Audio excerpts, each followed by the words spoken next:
ఇండియాలో ఏవేవో బీచ్లు తిరిగాను నేను. మురుదేశ్వర్ అని, కోవలం, ధనుష్కోడి, వర్కలా, శివగిరి. మన ఆంధ్రాలోనే మంచి బీచెస్ ఉన్నాయని ఫస్ట్ టైం తెలిసింది నాకు. ఇది శివసాగర్ అంటారంట. పలాసకి ఒక 10-12 కిలోమీటర్స్ డిస్టెన్స్ లో ఉంది. చాలా నీట్ గా ఉంది, నాకైతే చాలా నచ్చింది. మీరు చూడండి బ్యాక్గ్రౌండ్ కూడా, ఈ స్టోన్స్ ఇవన్నీ ఎంత బ్యూటిఫుల్ గా ఉందో.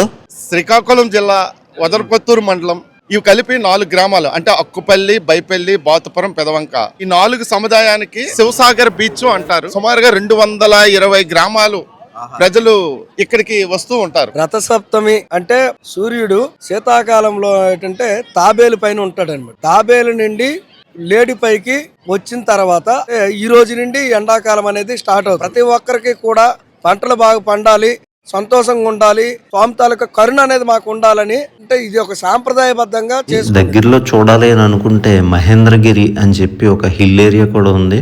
నేను ఫస్ట్ టైం చూశాను. ఈతకళ్ళు వేడి చేసి తాగుతారని చెప్పి తెలియదు అసలు. ఎండు చేప తినడం అనేది వాటర్, ఆట అందరికీ రాదు.